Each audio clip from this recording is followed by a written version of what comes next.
want you to think about the last time you opened a container of coffee and it smelled like almost nothing. That's the moment a lot of people accept as normal because the brand is everywhere, the price is right, and the label feels familiar. But multiple rankings paint a different picture. Mass market shelf dominance can come with dull, stale-tasting coffee and muddy flavor. In this compilation, I'm counting down 5 coffees that keep showing up on avoid lists, and 3 that deliver the opposite. Real aroma, clearer flavor notes, and a sourcing story you can actually trace. Number 1, Folgers. You buy Folgers because it's everywhere, it's cheap, and that big tub looks sealed like it's protecting something valuable. But open it and do the smell test. If the aroma hits weak, that's not you getting used to it. That's a sign the most fragile flavor compounds already escaped. The same way a soda goes flat once the good stuff leaks out. Here's the truth. Pre-ground coffee has a huge surface area, so oxygen starts stripping away those volatile aromatics fast.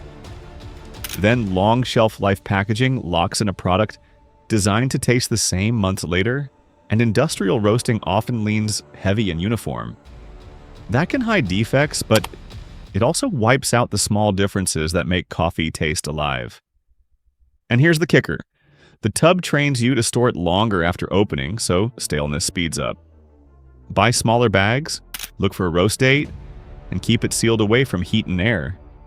If there's no roast date and it's sold in bulk sizes, treat it as convenience, not flavor. Number 2, Maxwell House. Maxwell House sells you on the word classic. You grab it because you think a long-running brand equals a roast that never surprises you in a bad way. But a lot of taste rankings land on the same complaint. It's dependable, yet flat, with a muddy finish. That's not coffee snob talk. That's what you get when beans get blended for price and stability. Then push through a long chain where the goal is same every time, not clear and fresh. Muddy usually means your cup loses shape. The bright edge drops out, sweetness turns vague, and the back end goes bitter. Roasting and grinding for shelf life can trade clarity for a heavy one-note profile that survives storage. Here's the hidden cost. A famous name can outlive multiple ownership changes and cost pressure, and you see it on labels. Fewer freshness cues, thin origin info, and missing certifications. If you need budget coffee, change the pattern. Buy medium roast in small bags and go whole bean when you can. One test, brew it black once. If you need a flood of cream and sugar, you're paying for a cover-up. Number 3, Nescafe. You grab Nescafe because instant feels like a smart backup. It's fast at work, easy in a hotel, and it doesn't ask you to pack gear. But a lot of people taste the same problems. Harsh, thin, and weirdly burnt. And here's the kicker. If you drink it often, your tongue can start treating burnt as normal, like turning down the brightness on your phone and forgetting what sharp looks like. Here's the truth about instant. The factory brews coffee, then dries it into granules or powder. If the coffee going in is basic and the drying step runs hot or hard, bitterness climbs and aroma drops. You get caffeine, but the flavor shows up hollow. Now add the hidden cost. Big jars can brag about big programs, but you still can't find roast dates, lot details, or clear sourcing on the label. Don't quit instant. Upgrade it and keep it as a tool. Instant check. Vague ingredients and zero sourcing detail? Treat it like commodity coffee. Number 4, Seattle's Best. You buy Seattle's Best because the name sounds local and the bag looks like cafe coffee without cafe prices. It feels like a safe middle pick when you don't want to overthink it. But some rankings still question standards and ethics when a brand sits under a big corporate umbrella. And here's the kicker. You can't taste a press release. If the coffee tastes fine, that's not proof it was handled well. Best on the front can pull your eyes away from what matters on the back. You want a roast date, clear origin details like a country and region, and sourcing you can verify. If all you get is vague wording, you're buying the story, not the beans. That's like paying for a gym membership with no hours posted. Industrial scale often aims for stable, average flavor. That can erase distinct notes and reduce the push for real transparency. Do a 10-second label audit. Roast date, specific origin, real certification mark. 2 out of 3 is a strong start. Number 5, Death Wish coffee. You buy Death Wish coffee because you're exhausted. Your calendar is packed, your sleep is short, and strongest coffee sounds like a fix you can grab off a shelf. But high caffeine can cover for rough coffee.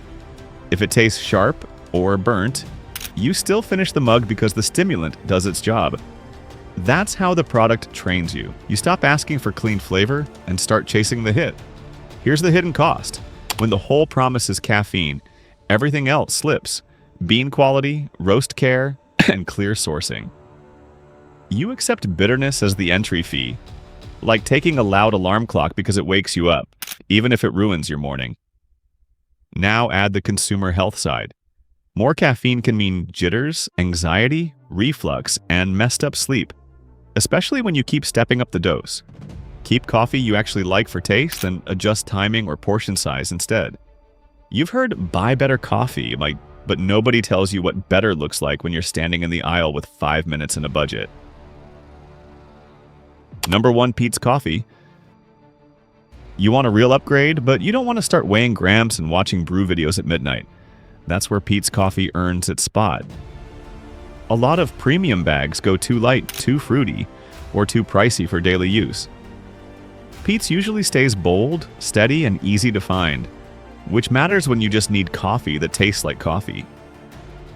Here's the truth. The hidden cost with cheap coffee is time and disappointment. You keep buying bigger containers, storing them longer, and settling for a flat cup. With Peet's, you can usually find more roast options on a normal shelf, and you can rotate smaller bags so you're not living on week-old grounds. Darker roast can work great for drip and milk drinks, but you have to brew smart. Use a touch less coffee, don't scorch the water, and bold stays clean. Buy whole bean, then grind right before you brew. Number 2, La Colombe. You want quality, but you also want options. A bag for drip on weekdays, something darker for milk, and a ready-to-drink option that doesn't taste like sugar and shortcuts. But when brands spread into a bunch of formats, quality often slips. La Colombe gets attention because it keeps a clear identity while talking about sustainability, and that's hard to pull off when you scale up. Here's the truth. The hidden cost in coffee is dead flavor from weak controls. When a company invests in steady roasting and responsible sourcing, you get fewer cups where everything tastes the same, brown and bitter. You can taste the difference as cleaner edges, not mystery funk. There's also a practical win. Subscriptions and faster turnover can keep you closer to peak freshness than coffee that sits like a forgotten loaf at the back of a shelf. Pick a roast that fits how you drink it, then use one brew method for a week. Number 3, Mount Hagen. You want speed, but you're done drinking instant that tastes like burnt water. Instant has a bad name for a reason. The process strips aroma, and the wrong input coffee turns quick into harsh. The surprise is that Mount Hagen can land cleaner because the profile stays simple instead of trying to fake a dark, smoky punch. Here's the truth about value. Rankings often treat Mount Hagen like the best-priced, everyday instant that still gets closer to brewed coffee than the typical jar. That flips the hidden cost. You get convenience without paying the usual penalty in flat flavor and bitter bite. Now, the ethics angle matters more with instant, because you're trusting a longer chain from bean to brew to drying to packaging. Certifications and clear sourcing signals give you at least one solid checkpoint in that chain instead of pure marketing. Keep it as your emergency coffee, not a standard lowering habit. Use water just off the boil and tweak strength in small steps. Instant turns bitter fast when you overdo it. You weren't cheated just because a canister was cheap. You got cheated when shelf life stole your freshness, when the label hid the origin, and when consistent meant flat. Subscribe now and I'll show you what to avoid and what's actually safe.